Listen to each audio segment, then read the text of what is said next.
Reasonable security safeguards. The ways to secure personal data, secure your IT in general, but since you're talking about personal data all around, and the recommendations made by the board, or you can say the Ministry of IT, under the DPDP Rules 2025.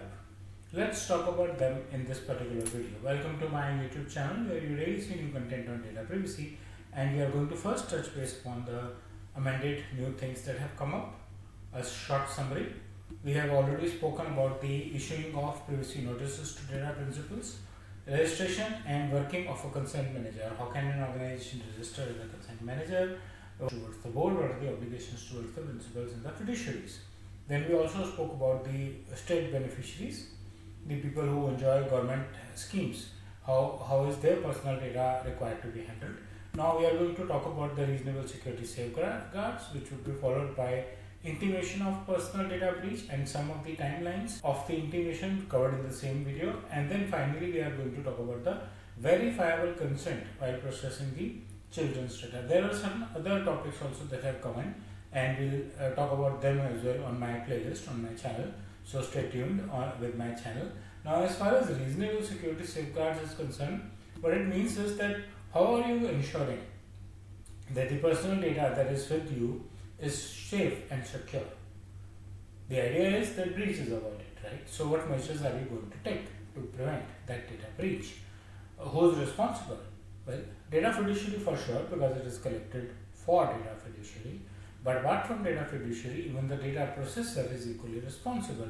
The only other thing is that if the fiduciary is processing data themselves, then it's a single entity, right? Otherwise, they are two entities and they need to be in close touch with each other, strict contracting to ensure that the personal data is safe and secure.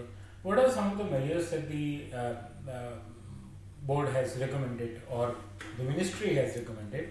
Board is yet to be formed, but board would monitor that, right? So let's talk about those measures now. You should use privacy enhancement technologies.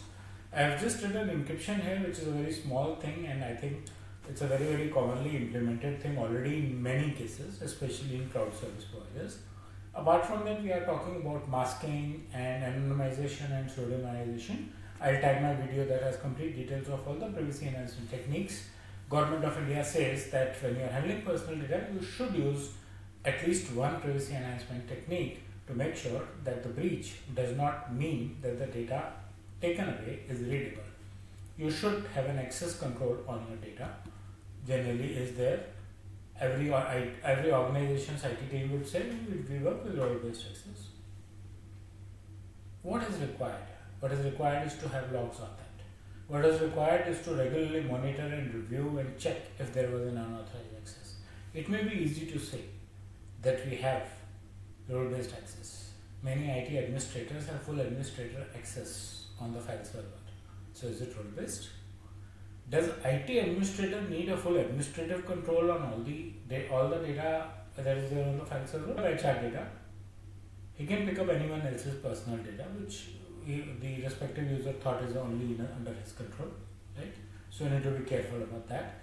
Once you see that there is an unauthorized access, or you have found a way there, then you should investigate and remediate any such unauthorized access that you see on your systems and manage the logs of these for at least 1 year.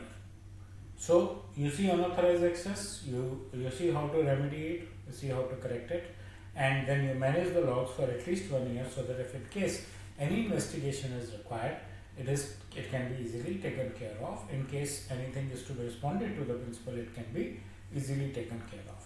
The contracting between a fiduciary and a processor, a company that is processing information on behalf of fiduciary, has to be very tight, especially in terms of security.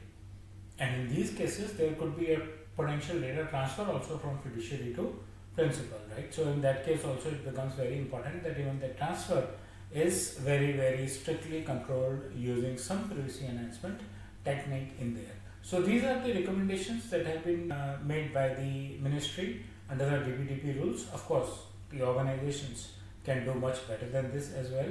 Beyond encryption and masking only, there is more control on the authorized access of the data in their organization.